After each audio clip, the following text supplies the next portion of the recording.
Le samedi 25 juillet 2026, le Sénégal vivra un moment historique. Bassirou Diomaye Faye, le président de la République, s'apprête à lancer son propre parti politique. Son nom officiel sera révélé demain, lors d'une grande assemblée constitutive au King Fahd Palace de Dakar. Et pour marquer le coup, une vague de démissions sans précédent vient de secouer le PASTEF, le parti de son ex-allié Ousmane Sonko. Des cadres, des directeurs généraux, des responsables de la jeunesse. Tous claquent la porte pour rejoindre Diomaye. Comment en est-on arrivé là? Qu'est-ce que ça change pour le Sénégal? Bienvenue sur Tour d'Afrique, les dessous.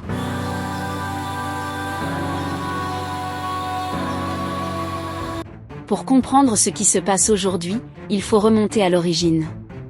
Bassirou Diomaye Faye et Ousmane Sonko formaient autrefois un tandem indissociable. Diomaye avait même été présenté comme le plan B du PASTEF, élu président en mars 2024 après l'invalidation de la candidature de Sonko. Mais depuis, les deux hommes ont pris des chemins radicalement différents. Sonko a été limogé de la primature, il est devenu président de l'Assemblée nationale, et la tension entre les deux anciens alliés n'a cessé de monter. Le divorce entre le président Bassirou Diomaye Faye et son ex-premier ministre Ousmane Sonko secoue désormais le PASTEF de plein fouet. Et Diomaye a tiré les conséquences. Il a officiellement décidé de créer sa propre machine politique, tournant le dos au PASTEF pour poser les socles de son propre parti. Et avant même que ce nouveau parti soit officiellement né, le PASTEF a déjà commencé à saigner. Le mercredi 22 juillet 2026, une série de démissions a secoué le parti. Plusieurs cadres de premier plan, responsables locaux et dirigeants de la jeunesse patriote sénégalaise ont officialisé leur départ pour marquer leur ralliement au président de la République. Parmi les figures les plus marquantes, le Dr El Hadji Mansour Diop, directeur général de l'hôpital Aristide Le Dantec, qui dénonce dans une lettre ouverte une gestion clanique de l'entourage d'Ousmane Sonko. Bakary Bass Sako, coordonnateur départemental de la JPS de Guédiawaye. Et même Ousmane Sonko Jr., l'homonyme du leader du parti, jusque-là vice-coordonnateur national de la jeunesse. Le Dr Lansana Gagny Sako, président du conseil d'administration de l'APIX SA, a lui aussi publiquement affirmé son soutien exclusif au chef de l'État, citant la stabilité et la relance économique du pays. Mame Mayoro Dieng, présenté comme membre fondateur de la section PASTEF de Louga, a également emboîté le pas. La jeunesse patriote sénégalaise, historiquement le fer de lance de la présence du parti sur le terrain, se retrouve en première ligne face à ces réorganisations internes et ce renouvellement des loyautés. Du côté du PASTEF, on tente de minimiser. Le secrétaire national chargé de la communication, Amadou Ba, relativise l'impact de ces démissions et affirme que la formation continue d'enregistrer des centaines de milliers d'adhésions, signe selon lui, d'une dynamique toujours favorable au parti.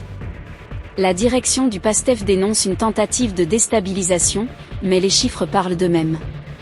Et la presse sénégalaise n'est pas dupe. Vox Populi décrit cette saignée comme un véritable coup politique orchestré par le président Bassirou Diomaye Faye, afin d'affaiblir l'influence d'Ousmane Sonko au sein du PASTEF. Tout ça n'est pas un hasard. Le calendrier est parfaitement orchestré. Ces départs interviennent à 3 jours d'une étape clé. Demain samedi 25 juillet, Bassirou Diomaye Faye doit dévoiler le nom de son nouveau parti, lors d'une assemblée constitutive à Dakar. C'est la coordonnatrice de la coalition, Aminata Touré, qui a confirmé que l'Assemblée générale constitutive débutera à 14h sur l'esplanade du King Fahd Palace.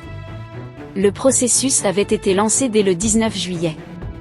Les leaders de la coalition Diomaye président ont adopté les textes fondateurs du futur parti, une note stratégique exposant la ligne politique et idéologique, un avant-projet de statut pour l'organisation et la gouvernance, et un projet de règlement intérieur. Selon le communiqué final, cette mutation marque une nouvelle étape de la vie politique nationale, avec l'ambition de créer un parti de masse, capable de soutenir le projet de transformation systémique porté par le chef de l'État. Aminata Touré a été claire, tous ceux qui sont dans la coalition Diomaye président seront membres du nouveau parti. Plus d'un pied dans la coalition et l'autre dans ton mouvement. Tous ensemble mobilisés derrière le président Diomaye pour le porter à la victoire. Ce qui se passe au Sénégal en ce moment, c'est bien plus qu'une simple querelle entre deux hommes politiques. C'est une recomposition totale du paysage politique sénégalais. avant les élections territoriales de 2027, la classe politique sénégalaise devrait connaître de profonds bouleversements selon des observateurs. D'un côté, Diomaye avec son nouveau parti présidentiel. Structuré, financé, soutenu par l'appareil d'État.